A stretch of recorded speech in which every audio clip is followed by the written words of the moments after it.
Benjamin Butler started off life probably set up to make one of the most fascinating political transformations in history. He was born in 1818 in Deerfield, New Hampshire, and grew up as a Democratic Party politician supporting states' rights Southern candidate John Breckinridge and former Confederate States of America President Jefferson Davis. Then he was hired as a Union general and was Louisiana military governor, where he earned the nickname The Beast and became one of the most hated figures in the South. Today, we take you through the life and times and the incredible possible political power that Benjamin Butler could have held in his hands had one key decision gone very differently.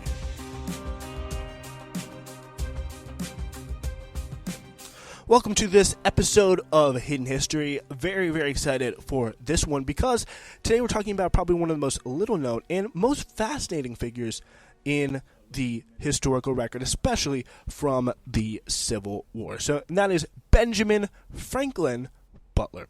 So yeah, as I said, he was born in Deerfield, New Hampshire in 1818, kind of the beginning of this antebellum period.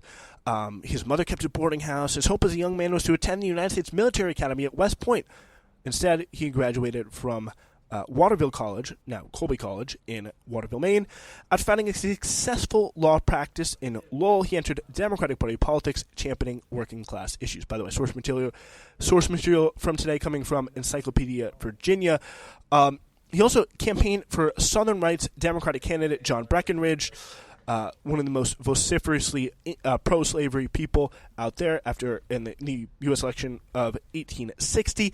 After briefly supporting the failed nomination of pro-slavery U.S. Senator from Mississippi, you may recognize him as future President of the Confederacy, Jefferson Davis. Butler's political connections and shameless self-promotion helped attain a senior position in the Massachusetts State Militia, and on the outbreak of the Civil War in 1861, he had to choose a side. And the question is, which side would he choose? And this was, again, this is a guy who supported things like the Compromise of 1850, really spoke out about the abolition of slavery. He wasn't definitely the most pro-slavery person out there, being from the North, but he was no kind of Massachusetts abolitionist by any stretch of the imagination. He was, again, he was very, very kind of self-aggrandizing, by all accounts, kind of an arrogant guy, and somebody who very much did not like to be disrespected in any way. And he was one of the few people who kind of had these personality traits, who was, in my opinion, a pretty cool person and somebody who was an absolutely fascinating figure of history. So, again, we come to the Civil War, and we're really wondering, which side does he choose? He supported the coalition of Democrats and Free Soilers, the elective, which is a kind of a slow, slavery skeptical, shall we say, group of people. The Free Soilers were at the time that elected this guy named George Boutwell as governor in Massachusetts at the time. This garnered him enough support to win election to the state legislature in 1852. He supported Franklin Pierce as president. That cost him the seat next year. He was elected as a delegate in the 1853 state constitutional convention with strong Catholic support. He was elected to the state senate in 1858. He was nominated for governor and ran on the pro-slavery 1859 pro-slavery pro-terror platform, and narrowly lost to Nathaniel Banks, the Republican incumbent. In the 1860 DNC at Charleston, South Carolina, he initially supported John Breckinridge for president, but then shifted support to Jefferson Davis again, only believing that a moderate Southerner could keep the Democratic Party from dividing. A conversation he had with Davis prior to the convention convinced him that Davis might be such a man, and he gave him support before the convention split over slavery. He ended up supporting Breckinridge over Douglas against the state party instructions, ruining his standing with the state party apparatus. He was nominated for governor in the 1860 election by a Breckinridge splinter of the state party, but trailed far behind other candidates. But you know, this is the traditional Butler for you. Although he sympathized with the South, he stated, quote, "I was always a friend of Southern rights, but an enemy of Southern wrongs." You know, not a supporter of women's rights and women's wrongs, like, you know, some people on TikTok may be. His military career before the Civil War began as a private in the Lowell militia in 1840, and he pretty much became sure that he really did want that military experience. In 1857, Secretary of War Jefferson Davis appointed him to the Board of Visitors of West Point. Didn't really get any military experience from that, though. After Abraham Lincoln was elected president in 1860, he traveled to Washington, D.C., and when a secessionist South Carolina delegation arrived there, he recommended to lame duck President James Buchanan that they be arrested and charged with treason, because one of the things he definitely did not want to see was division between the North and the South. And whatever he thought, slaves, the concept of slavery, and if it actually exists to keep the South and the North together, so be it. But the secessionists, he really did not like. Buchanan did not want to charge them with treason. Unsurprisingly, Buchanan probably the lamest duck president we've ever seen. Butler also met with Jefferson Davis and learned that he was not the Union man that Butler previously thought he was. Surprise, surprise. Butler then turned to Massachusetts, where he warned Governor John Andrew that hostilities were likely and the state militia should be readied. He took advantage of the mobilization to secure a contract with the state for his mill to supply heavy cloth to the militia. So you get the job done. Showing a common theme through Butler's career. His military contracts would constitute a significant source of profits for the Butler Mill there in Lowell throughout the war. So he really kind of had to grind a little bit to get to where he was, and he had to petition a little bit as well. He also worked to secure a leadership position should the militia be deployed. He first offered his services to Governor Andrew in March 1861. When the call for the militia finally arrived in April, Massachusetts was only asked for 3 regiments, but Butler managed to have the request expanded to include a brigadier general. This guy. He telegraphed Secretary of War Simon Cameron, with whom he was acquainted, suggesting Cameron issue a request for a brigadier general and general staff from Massachusetts, which soon afterward appeared on Governor Andrew's desk. He then used the banking contacts to ensure that loans that would be needed to fund the militia operations would be conditioned on his appointment. Despite Andrew's desire to assign the brigadier position to Ebenezer Pierce, the bank insisted on Butler and was sent south. He was sent south to the security transportation routes to Washington. So through his contacts, through his back slapping, and just being that kind of a guy, Benjamin Butler was on the spot where he wanted in the military. The nation's capital was threatened with isolation from free states because it was unclear whether Maryland, a slave state, would also secede. And this is really where Butler comes in. Going back here to Encyclopedia Virginia, leading troops in the border state of Maryland, Butler threatened to arrest the state's legislators if they voted to secede, and even confiscated the state seal lest they attempt to make such an action official. On April 25th, 1861, Union General-in-Chief Winfield Scott placed Butler in command of the Department of Annapolis, and on May 13th, without Scott's knowledge, Butler seized Baltimore, an action that ultimately helped secure Washington, D.C. in a really major way, and kind of put a final nail in the coffin of any secession talks. After this move, Lincoln made him a major general of the volunteers. In Virginia, Butler successfully confronted an issue that had been deviling the administration and the military alike: slavery. Abolitionists ranging from Virginian Moncure Daniel Conway to the former slave Frederick Douglass were attempting to persuade Lincoln to make emancipation a war aim, and their arguments were not only moral, some of them focused on the practical military advantages of freeing the South's slaves. And this is probably the biggest thing that he was successfully able to do. This is like he solved this problem very, very effectively. He didn't really do it for, out of the kindness of his heart. He did it because it was more of a strategic thing to do than anything. As Frederick Douglass wrote in 1861, the very stomach of this rebellion is the Negro in the form of a slave. Arrest that hoe in the hands of the Negro, and you smite the rebellion in the very seat of its life. Pretty much saying in a very Frederick Douglass, eloquent 1861 type of way that is how you're going to win this war, by freeing the slaves. Union troops in the field, meanwhile, were unsure what to do with African Americans who escaped slavery by crossing into Union lines. The Fugitive Slave Law of 1850 required they be returned to the owners, and this is, again, a fugitive slave law the Confederates seemed very interested to apply after, by the way, they had literally already seceded from the Union and didn't want to be a part of the United States or abide by its laws anymore. Interesting. Bad luck for you, dude, Confederacy. So John C. Fremont another Union general. All right, we'll get to Fremont in a moment. But again, Butler, seeing exactly kind of where I was on that, he ordered that because Virginia had seceded from the Union, its citizens could no longer claim the protection of U.S. laws. Furthermore, he argued, this is the big part, he argued that these particular slaves had been helping to construct field works, and they should be considered contraband of war and defined as property with military value. Lincoln approved of this, and in Congress, in August, they passed the first Confiscation Act that declared free all slaves being used directly in the Confederate war efforts. This is kind of the first step towards emancipation and the real beginning of the realization that Frederick Douglass was right and these slaves need to be freed for the South to win the war, or for the North to win the war. When another Union general, John C. Fremont, attempted to go further than that, on August 30th, he ordered emancipated all Missouri slaves owned by active Confederates. He was overruled. Good try, John. You have to wait a little bit longer there.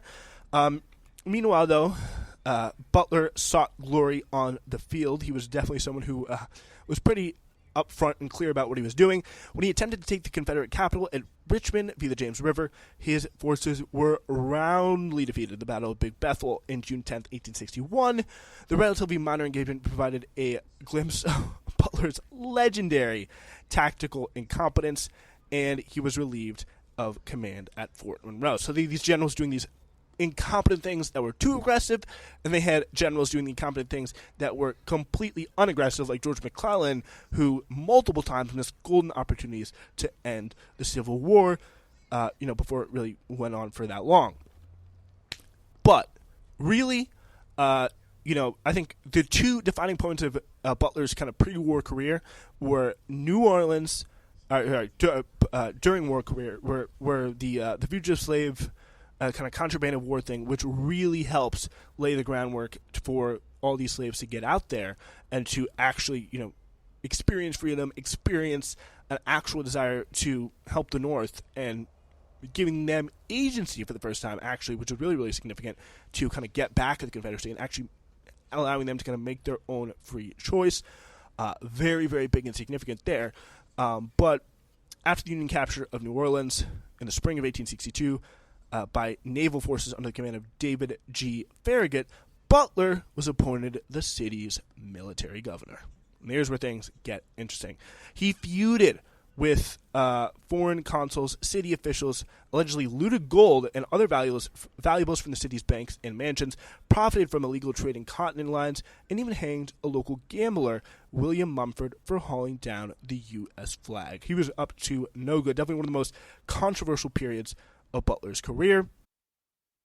So as he comes in here, Butler, for this military time in New Orleans, and really throughout his entire time of the war, he pretty much is, as coming from his pre-war political position as a dough-faced, this was the terminology they used, a dough-faced Northern Democrat who's pretty much, they drew some contempt from other Northerners as people who just pretty much let the Democratic pro-slavery South get away with whatever they want for the sake of winning elections, and most importantly, keeping the Union together. Butler, to give him credit, he stuck by this. This was always his kind of primary political aim, keep the Union together, and the big reason why Butler and the kind of dough-faced Democrats were so intent on appeasing this situation was really because they wanted to keep the Union together. And when the South voted to secede in 1860, 1861, throughout the course of all that time period, Butler and a lot of those other people felt like if they didn't properly speak up and speak out against this, would be branded as traitors for the rest of their political life. And that kind of brings Butler to New Orleans. So Butler was not the original person to conquer New Orleans. He was... it was an admiral by the name of David Farragut who was the main force behind that. But once he did, there's no other way to say it, he was not a popular man. So yeah, he comes into New Orleans, and he pretty much starts off immediately by kind of really realizing the situation he's going to be in. These people, this is pretty much the headquarters of the rich, white, elite South, and they are and they're losing this war, and it's not going well for them at this point, so they are not happy to see this Union thug there. And it really is kind of incredible how much the South has been able to kind of write this history and how much it has stuck because whenever you look at Benjamin Butler, you see all these like really very critical things because of his New Orleans rule, among other things. And the things he were doing, they were to very bad people. But let's get into here's what he did. So pretty much he really, at the time, it was obviously a very unequal city, very little in the way of actually kind of general public infrastructure and any kind of standard of basic public health and well-being. Before this time, it really was not unusual for as much as 10% of the city's population to die of yellow fever. Butler kind of saw this coming and knew that a lot of the northern troops would not really be able to handle it very well and really could get wiped up, which, to be honest, was probably what a lot of people in New Orleans, the elites of New Orleans, when I say just New Orleans citizenry, I'm really talking about the kind of elites of New Orleans at the time, the white elites at the time, not to say there were any like black elites or anything like that, but they probably would not have been that opposed to the outcome of the Union troops rolling into this town and all dropping dead of yellow fever. In preparation, Butler, though, imposed strict quarantines and introduced a rigid program of garbage disposal, actually turning the rivers noticeably from brown to blue. Kind of a big improvement. In 1862, the first year of his occupation, only 2 cases were reported. Many of his acts, though, did not go over well. I don't think that one actually probably went over well either with the elite. So it was a very interesting. So the troops come in, town of New Orleans very much against this. We have these kind of fine, pretty much daughters of the Confederacy, white dresses, parasols, all this, and due to the social mores at the time, they were very much kind of inclined to do really whatever they like in terms of disrespecting and spitting on and jeering at, and in any kind of way the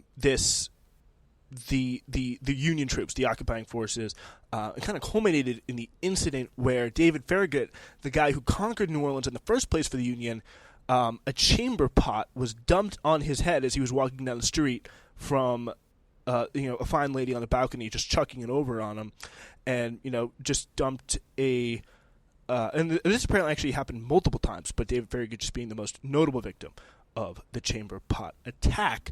And so Butler, he decides on May 15th, 1862, to issue said order. So this is the text. As the officers and soldiers of the United States have been subject to repeated insults from women, calling themselves ladies, of New Orleans, in return for the most scrupulous non-interference and courtesy on our part, it is ordered that hereafter, when any female shall by word, gesture, or movement insult or show contempt for any officer or soldier of the United States, she shall be regarded and held liable to be treated as a woman of the town plying her avocation, by command of Major General Butler.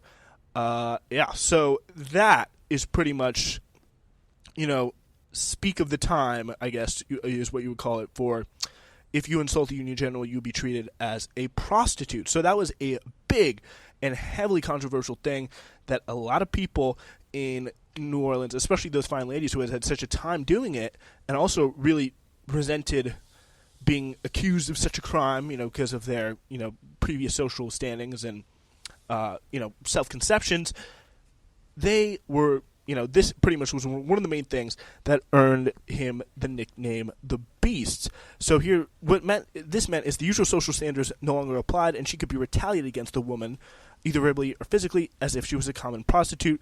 The order produced the desired effect, as few women, as Butler would very proudly say for the rest of his career, would insult or protest the Union presence.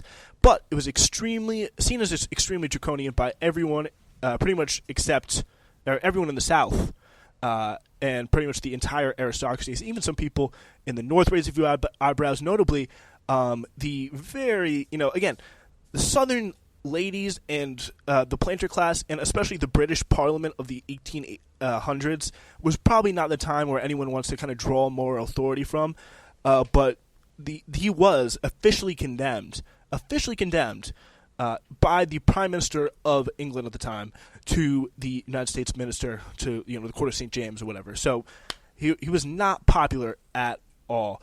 Pretty much outrage among the aristocracy in the South, particularly in England and France, because the idea was like, people of a certain social class just got to be respected no matter what, like no matter what they do, and any kind of stuff like this, being treated this way.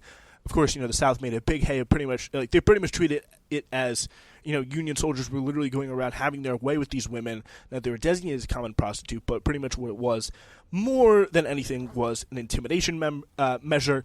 Again, he also is criticized heavily for pretty much looting and kind of seizing a lot of the cotton that was running through the north at the time, or sort of the south at the time in New Orleans, pretty much saying, but not with a lot of evidence, that it was going to be smuggled, and pretty much taking it for himself, auctioning it off, sometimes selling it to his brother for way below market rates, and pretty much using all the proceeds to go to the Union war effort, in the specifically the occupation effort in New Orleans. He was nicknamed Beast Butler, or alternatively Spoons Butler, the latter nickname deriving primarily from an incident in which Butler seized a 38-piece set of silverware from a New Orleans woman attempting to cross Union lines. So again, I'm supposed to feel bad about that? I'm so sorry. Although the woman's past permitted her to carry nothing but clothing on her person, making her carriage of the silverware illegal, a single set of silverware would have normally be considered protected personal valuables, and Butler's insistence on prosecuting the woman as a smuggler and seizing the silver as wartime contraband are the diktat of confiscating all property of those aiding the Confederacy provoked angry jeers from the white residents of New Orleans, and much repeated perception that he used his power to engage in the petty looting of household valuables of New Orleanians. So again, I'm supposed to feel bad about that? Sorry. No, I don't. Shortly after the Confiscation Act of 1862 became effective in September, Butler increasingly relied upon it as a means, again, as I said, of grabbing cotton. Once brought into New Orleans, the cotton would be similarly sold at these kind of rigged auctions to maintain correct appearances. Auction proceeds were dutifully held for the benefit of just claimants, but the Butler Consortium still ended up owning the cotton at bargain prices. Always inventive of new technology to achieve his ends, Butler sequestered or made vulnerable to confiscation such properties in Louisiana beyond parishes surrounding New Orleans. So Butler also did censor these New Orleans newspapers that were very critical of him. And an angry Butler, when asked what would happen if the newspaper ignored the censorship, just said, "I'm the military governor of the state. You can't disregard my order. By God that sins against me, sins against the Holy Ghost. By God, he that sins against me, sins against the Holy Ghost." That was Butler's response. When Butler published a favorable obituary of his father, who had been killed serving the Confederate Army of Virginia, Butler confiscated the newspaper and imprisoned Seymour for 3 months. Again, I'm supposed to feel bad about that? Again, no, I don't. On June 7th, 1862, Butler pretty much ordered the execution of William B. Mumford, who at the time, this is when he first rolled into town. There'd just been this guy William Mumford tearing down an American flag placed by Admiral Farragut in the United States Mint in New Orleans. A party headed by Mumford had torn down the flag, dragged it through the streets, spit on it, trampled on it until it was torn to pieces. It was distributed among the rabble, and each one thought it a high honor to get a piece and wear it. Butler thought these actions were against the laws of his country. So pretty much what happened was, this was right around, before they really thought of Butler as the Beast, before he did that number 28 order about, women plying their avocations and such. He really, really kind of had the goodwill going on. So they were like, he's not going to really execute him. He's not really going to do this. So Butler, it kind of seemed like he was going to give up,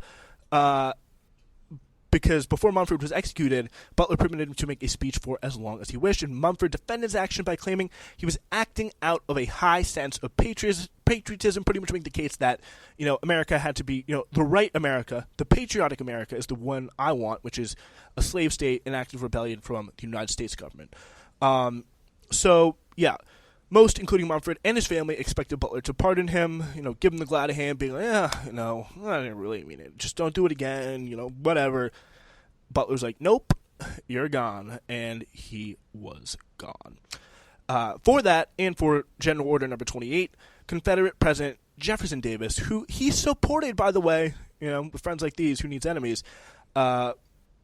he pretty much General Jefferson Davis fired off, Confederate President Jefferson Davis fired off a general order of his own, General Order Number 111, pretty much calling him a felon deserving capital punishment, and if he was ever captured by the Confederates, he would be executed, and the person who brought him in would receive $10,000. Butler also took some aim against foreign consuls in New Orleans. He ordered the seizure of $800,000 that had been deposited at the office of the Dutch Council, imprisoned the French champagne magnate Charles Heidsieck, and took aim at George Capel of Great Britain, who he suspended for refusing to cooperate with the Union. So pretty much, although Butler's governance of New Orleans was incredibly popular in the North, where it was seen as a successful stand against recalcitrant secessionists who, by the way, at the time were literally murdering the brothers and fathers and sons of the North. He was very, very popular, but he was not popular with certain people in the Lincoln government, especially for his decision to treat runaway slaves as people that could be part of the Union Army, and was called back to be replaced by Nathaniel Banks. The necessity of taking sometimes radical actions and support he received in radical Republican circles drove Butler to change political allegiance, and he joined the Republican Party. He also pretty much sought revenge against moderate Secretary of State William Seward, who he believed, and was probably right, about the fact that he was eventually responsible for his recall. So pretty much he works as a general for a little bit, eventually gets recalled again, and when he gets back, he decides to eventually go run for re-election as a Republican, and is one of the biggest, most effective proponents of radical republicanism and actual substantive Reconstruction that kind of punishes the leaders of the South and the Confederacy, which definitely was something he was very, very keen on doing after his experience in New Orleans, and also importantly kind of codified and respected the rights of free black slaves. So one of the biggest and most important kind of instances where he kind of explains in the 1875 kind of speech, his last year in Congress, he's fighting for the Civil Rights Act of 1875, and he pretty much goes on to say in that body during the debate, he kind of explains this transformation. This is in Battle of New Market Heights. This is talking about his time as a general. So he's explaining how he went from supporting Breckinridge during the election of 1860 and had a very kind of conventional views on slavery to a radical Republican in support of equal rights for African Americans. By this point in his career, Butler always drew the large crowds because of his biting wit and sarcasm, and just, he was an interesting person, to say the least. Always a very creative speaker, very kind of confrontational speaker, and yeah, that was kind of one of the biggest situations. So he goes on to say he harkened back to Thursday, September 29th, 1864, the Battle of New Market Heights. According to Butler, it was the bravery he witnessed on the field of honor that convinced him that African Americans were capable of and deserving of equality and the benefits of citizenship. So pretty much a real remarkable situation where, unlike somebody like, say, John Brown, who we talked about in an earlier episode of the show, he was very much someone who was not initially predisposed to thinking along this way, and through his experiences, through literally no moral drive, but just experiences that shaped his thinking, came to be, someone willing to accommodate the South, vote for Jefferson Davis, all that stuff, to someone who was a hardliner in support of radical republicanism and a fair Reconstruction. So yeah, I came into command, he says, in Virginia in 1863. There, I organized 25 regiments, with some that were sent to me and disciplined them. Still, all my brother officers of the regular army said my colored soldiers would not fight, and I felt it was necessary that they should fight to show that their race was capable of the duties of citizens, for one of the highest duties of the citizens is to defend their own liberties and their country's flag and honor. On the 29th of September, I was ordered by the commanding general to cross the James River at 2 points and attack the enemy's line of works. And there are men on the floor who will remember that day. I doubt not, as I do myself. I went with the colored troops to attack the enemy at New Market Heights, which was the key to the enemy's flank on the north side of the James River. So pretty much they're doing a diversionary attack at that time. He said, I had said, the work must be taken by the weight of your column, not a shot must be fired, and to prevent the firing, I had the caps taken from the nipples of the gums. I said, your cry, which when you charge, will be remembered for a pillow. And as the sun rose in the heavens, the order was given forward, and then march forward steadily. Then he goes on to detail the assaults made by his friend Charles J. Payne's division at the Newmarket line. Butler had a price on his head and therefore did not go forward with his men. When the victory was won, though, he rode forward to the front and left the following account of the carnage he has witnessed. It has become my painful duty, sir, to follow in that track of the charging column. In a space not wider than the clerk's desk lay the dead bodies of 543 of my colored soldiers slain in defense of their country, and who had laid down their lives to uphold its flag and its honor as a willing sacrifice. And as I rode among them, guiding my horse this way, in the way lest he should profane with his hoofs what seemed to me the sacred dead, and as I looked on their bronze faces upturned in the shining sun to heaven as if in mute appeal against the wrongs of that country, feeling I had wronged them in the past, and believing what was the future of my country towards them, I swore myself a solemn oath. May my right hand forget its cunning, and my tongue cleave to the roof of my mouth, if I ever fail to defend the rights of these men who have given their blood for me and my country this day, and for their race forever. And God help me, I will keep that oath. In this speech, Butler reveals that it was seeing the aftermath of the Battle of the Newmarket Heights that turned him into an ardent supporter of African American rights. Now, Mr. Speaker, he goes on to say, these men have fought for their country. They've shown themselves our equals in battle. As citizens, they're kind, quiet, temperate, laborious, and have shown that they know how to exercise the right of suffrage, which we have given them, for they always vote right, they always vote the Republican ticket, and all the powers of death and hell could not persuade them to do otherwise. They've shown that they knew more than their masters did, for they always knew how to be loyal. They have industry, they have temperance, they have all the good qualities of citizens. They have bravery, they have culture, they have power, they have eloquence, and who shall say they shall not have what the Constitution gives them, equal rights? So yeah, always a very passionate speaker, and really an incredible political force for good after his post-war period, because throughout his time in Congress, he also, on a very, very key issue, distinguished himself in a way that very few other people did in terms of Reconstruction, and that was on the issue of money. Because after the war, the Republican Party, which was, for the most part, had a chance to influence Reconstruction far more than the defeated Democrats did, even though Andrew Johnson, unfortunately, was elected put in power for the key crucial first years. The Republican Party was much more structured on bringing things back to normal in kind of a friendly pro-business way, and not necessarily, quote-unquote, to use a more common term today, building back better. And a big way they wanted to do this was stop printing the fiat currency that had been very much in power and very much helpful to the war effort. And the way Butler saw it is, we have a war to finish, we have new country to build, and we need the money to build it. So that lack of money, that real reluctance to make a big social and political investment in the South was, and more kind of a movement to just, let's get this country back up and running, kind of the way it was before, and allow kind of liberal northern capital to grow exponentially, which it did, in the kind of 1870s, 1880s, kind of making the America that we very much know today. Butler was one of the few people in the Greenback Party who kind of saw what was happening and stood up against it. And to top it all off, this is probably one of the real tragedies of history, Benjamin Butler could have been the president.